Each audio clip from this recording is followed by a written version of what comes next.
نے ہمت کیسے کی کہ اس نے اقوام متحدہ میں لا الہ الا اللہ بولا؟ پاکستان کا مطلب کیا؟ لا الہ الا اللہ، آزادی کا مطلب کیا؟ لا الہ الا تیرا میرا رشتہ کیا؟ لا الہ الا مرد مسلم، مرد اسلام، عمران خان زندہ باد۔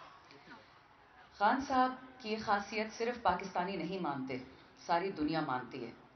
جب فلسطین میں یہ جینوسائیڈ شروع ہوا، نسل کشی، جس قسم کا ظلم اور بربریت ہے، ابھی میں نمبرز دیکھ رہی تھی، 32,000 فلسطینی مسلمان اس وقت شہید ہو چکے ہیں، جن میں سے آدھے سے زیادہ بچے ہیں۔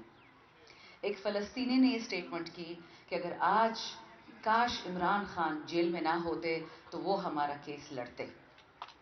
اور اس کی مینیفیسٹیشن میں آپ کو بتاؤں، میری والدہ بہت بلیو کرتی ہے نظر لگنے میں، شاید خان صاحب کو نظر ہی لگ گئی تھی 25 ستمبر 2019 میں، جب ترکی نے اور پاکستان نے نیو یارک میں ایک ایونٹ ہوسٹ کیا تھا۔ وہ پہلا ایونٹ تھا دنیا میں ہیٹ سپیچ اور اسلاموفوبیا کے خلاف، کیونکہ اس کی جو بدشکل مینیفیسٹیشنز ہیں وہ میرے آپ کے جو غریب یا مالدار بھائی بہن ہیں یورپ میں، امریکہ میں، مشرقی، مطلب ساری دنیا میں، ان کو یہ عذاب برداشت کرنا پڑتا ہے۔ خاص کر 9/11 کے بعد ہماری بہنوں کے حجاب پھاڑے گئے، سکھ برادری کے لوگ جو دور دور سے مسلمان نہیں ہیں ان کو مارا گیا، ان کے قوانین ایسے بنے ایک خاص ملک میں جس میں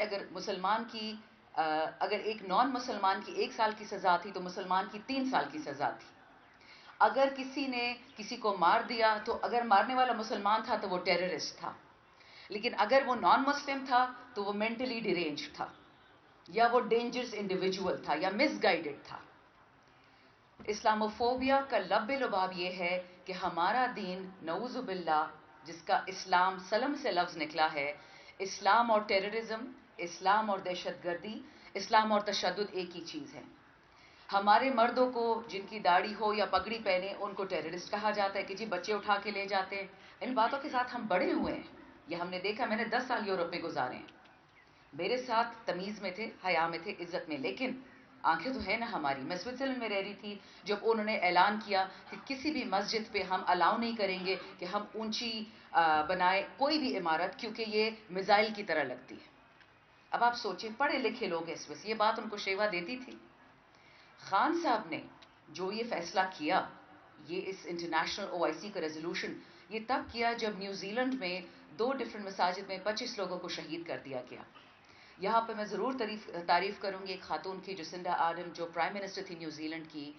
انہوں نے ہمت کی، حجاب پہنا اگلے ہفتے، اور جمعے کی نماز میں بہت سارے کرسچنز کے ساتھ انہوں نے شرکت کی، نماز نہیں ادا کی، شرکت کی۔ اور اس کے بعد خان صاحب نے یہ فیصلہ کیا کہ وہ اس کو لیڈ کریں گے، حالانکہ 52 اور مسلمان ممالک ہیں۔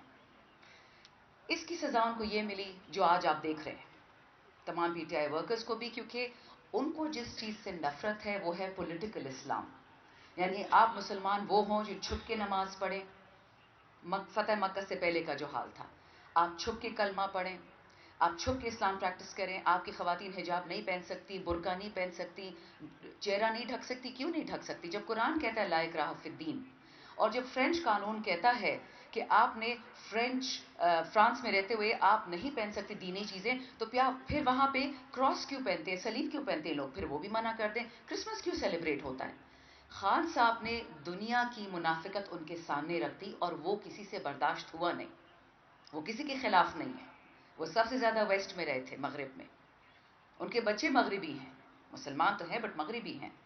تو اس لیے آئی تھنک میں تو شکر ادا کرتی ہوں، ہم ایک تکلیف سے اس وقت بہت گزر رہے ہیں، لیکن شکر اس لیے کرتے ہیں کہ ہم خان صاحب کے وقت میں پیدا ہوئے، وہ ہمارے لیڈر تھے، ہیں اور رہیں گے، اور وہ جو جد و جہد کر رہے ہیں وہ انشاءاللہ ہم خراب نہیں ہونے دیں گے۔ لیکن آپ سب سے بھی ایک ریکویسٹ ہے، اگر میں آپ کی توسط سے یہ بات کہہ سکوں کہ ہم نیو ایج مسلمز ہیں، اگر آپ کو یاد ایک زمانے میں ایک منافقت ہوتی تھی پاکستان میں، ہم کہتے تھے انلائٹنڈ ماڈریشن، ہم معافی مانگتے تھے مسلمان ہونے کی، وہ ہم نہیں کریں گے، لیکن یہ ہم ضرور کریں گے کہ اس ملک میں ہمارے قائد اعظم رحمۃ اللہ علیہ نے جو سفید رنگ ڈالا اس جھنڈے میں مذہبی اقلیتوں کے لیے، ہم تہیا کریں گے جو عزت ہم دنیا سے مانگتے ہیں مسلمانی کے لیے، وہی عزت ہم پاکستان میں دیں گے غیر مسلم اقلیتوں کو، کہ ان کو نہ یہ فیل ہو کہ وہ ہم سے کسی طرح سے کم ہیں۔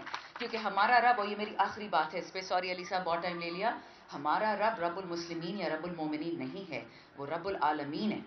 تو کیونکہ وہ رب العالمین ہے ہم نے اس کی عزت کرنی ہے. ہمارے جو قرآن میں ہے ہم نے اپنے بھائی بہنوں کو اپنے ساتھ لے کے چلنا ہے اور انشاءاللہ ہم اس میں بھی کامیاب ہوں گے. وقت لگے گا لیکن ہمت نہیں ہارنی, اور یہ یاد رکھیں کہ جو لوگ راہ راست پہ ہوں گے وہ کبھی بھی نہیں خراب ہو سکتے. بہت شکریہ.